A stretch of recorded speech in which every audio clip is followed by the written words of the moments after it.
Hello friends, welcome to my YouTube channel ITI mentor. बिना time waste करते हुए आज के हमारे टॉपिक की ओर बढ़ते हैं। आज हम दो टॉपिक कवर करेंगे इस वीडियो में। पहला हम समझेंगे सेल की कार्यप्रणाली यानी वर्किंग ऑफ सेल। दूसरा हम समझेंगे फैराडे के इलेक्ट्रोलाइसिस के कुछ लॉ यानी कि फैराडे के वैद्युतिक अपघटन से संबंधित कुछ नियम। पहली हम बात करते हैं वर्किंग ऑफ सेल पे। हमारा सेल कैसे कार्य करता है। देखो, हम जानते हैं कि हमारे सेल में दो चीजें होती है, एक होती है एनोड, एक होती है कैथोड। एनोड होता है पॉजिटिव सिरा, कैथोड होता है नेगेटिव सिरा। नेगेटिव सिरा है, आप मानो इसमें इलेक्ट्रॉन है इस वायर में, तो देखो हमेशा जो इलेक्ट्रॉन होते हैं वो पॉजिटिव की ओर खींचते हैं। तो ये जो जितने भी इलेक्ट्रॉन आएंगे ये पॉजिटिव की ओर खींचेंगे। पॉजिटिव से होता हुआ ये इलेक्ट्रॉन, मान लो ये यहाँ इलेक्ट्रॉन है, ये पॉजिटिव पे आके चिपक जाएगा। अब ये एनोड पे आ गया। अब भाई साहब होता क्या है, हमारे सेल के अंदर कुछ रिडॉक्स रिएक्शन होती है, कुछ अभिक्रियाएं होती हैं, जिसके कारण जो हमारा इलेक्ट्रॉन है वो इतनी एनर्जी गेन कर लेता है कि वो नेगेटिव, मतलब कि वो नेगेटिव चार्ज है उस पर, तो वो नेगेटिव की ओर चला जाए। लेकिन होना क्या चाहिए था, हम जानते हैं हमेशा पॉजिटिव और नेगेटिव चार्ज, यानी नेगेटिव चार्ज है वो पॉजिटिव की तरफ जाना चाहिए था। लेकिन वो रिडॉक्स रिएक्शन हो रही है जो सेल के अंदर, उसके कारण वो इतनी ऊर्जा अपने अंदर स्टोर कर लेता है, यानी ग्रहण कर लेता है कि वो पॉजिटिव से नेगेटिव की ओर चला जाए। इलेक्ट्रॉन पॉजिटिव से नेगेटिव की ओर चला गया। पॉजिटिव से नेगेटिव की ओर गया तो हुआ क्या, अगर आप करंट देखो तो ये गौर से देखो, इलेक्ट्रॉन एनोड से कैथोड की तरफ गया ऊर्जा ग्रहण करके, तो जो करंट हुई वो कैथोड से एनोड की तरफ आई, अंदर की तरफ। वहीं बाहर की तरफ देखें तो इलेक्ट्रॉन एनोड की तरफ आया था, यानी कि बाहर करंट क्या होगी, एनोड से कैथोड की तरफ। हमने इसमें दो चीजें क्लियर करी कि सेल के अंदर जो करंट बहती है वो हमेशा कैथोड से एनोड की तरफ बहती है, और जो सेल के बाहर जो करंट बहती है वो हमेशा एनोड से कैथोड की तरफ बहती है। अब हम बात करते हैं फैराडे के विद्युत अपघटन के नियमों के बारे में, यानी कि Faraday law related to electrolysis. प्रथम नियम समझते हैं। ये एक मैंने बीकर लिया, यानी वोल्टामीटर लिया, उसके अंदर क्या इलेक्ट्रोलाइट डाला। इलेक्ट्रोलाइट मैंने लिया एल्यूमिनियम ऑक्साइड का। ये नेगेटिव वाली है, एल्यूमिनियम की छड़ है। ये क्या है, नहीं ये नेगेटिव वाली जो दिख रही है ना आपको, ये है कैथोड। पॉजिटिव वाली है एनोड। हुआ क्या, जैसी सप्लाई दी पॉजिटिव नेगेटिव यानी डीसी सप्लाई दी, तो हुआ क्या, एल्यूमिनियम ऑक्साइड था, तो ये एल्यूमिनियम आके क्या कैथोड पे जमा हो गया, इकट्ठा हो गया। तो इसी से संबंधित आपको पता है साइंटिस्टो मास्टर आदमी होते हैं, तो इसी को देखते हुए उसने एक नियम दे दिया। प्रथम मैं कह सकता हूँ जितना भी मास, यानी यहाँ जो एल्यूमिनियम इकट्ठा हुआ है वो समानुपाती होगा जितनी देर के लिए मैं विद्युत धारा इसमें से प्रवाहित करूं।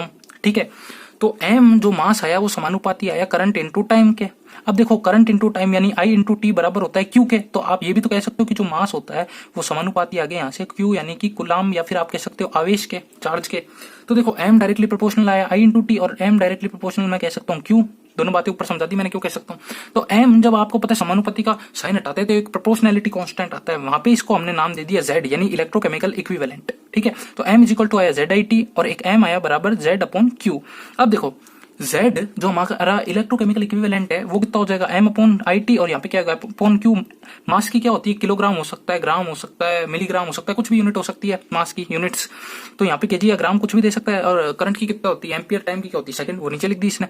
वहीं आप बात करो आप क्यू मतलब क्या होता है, आवेश, यानी चार्ज की क्या होती है, गुलाम हो सकती है, या कुछ भी आप मान लो स्टेट गुलाम, या कुछ भी दे सकता है आपको। तो ये इसकी दो यूनिट आई इलेक्ट्रोकेमिकल इक्विवेलेंट की। तो इसमें आपको एक बात ध्यान रखनी है, जो हमारे पेपर वाले हैं ना, जो पेपर बनाते हैं, वो आपको कंफ्यूज करने के लिए ऐसा यूनिट भी दे सकते हैं, सीजीएस भी दे सकते हैं। तो आपको जो जितनी यूनिट आप याद रख सको वो आपके लिए हेल्पफुल होगी।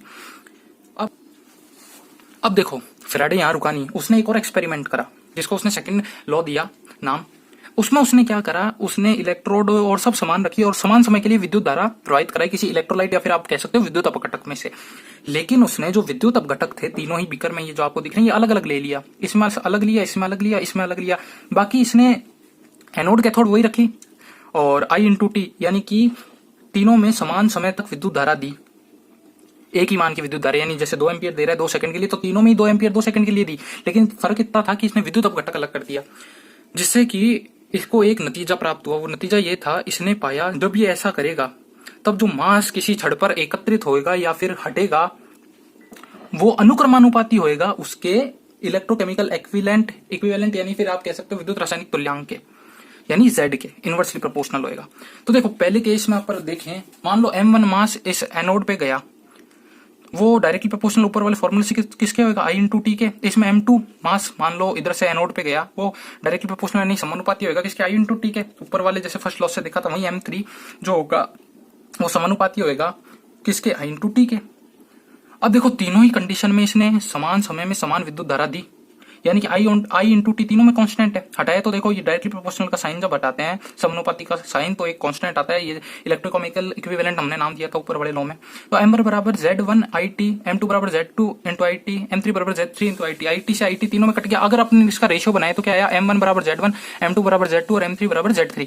अब इसी को सॉल्व करो अगर आप रेशियो बना के, तो m1 upon z1 is equal to m2 upon z2 is equal to m3 upon z3। मतलब जो आपका मास जब आप इलेक्ट्रोलाइट अलग अलग रखोगे तीनों ही कंडीशन में, वो इनवर्सली प्रोपोर्शनल यानी अनुक्रमानुपाती होगा आपके विद्युत रासायनिक तुल्यांक यानी कि z के। देखो इससे अगर आप देखो तो m जो है आपका इनवर्सली प्रोपोर्शनल है z के।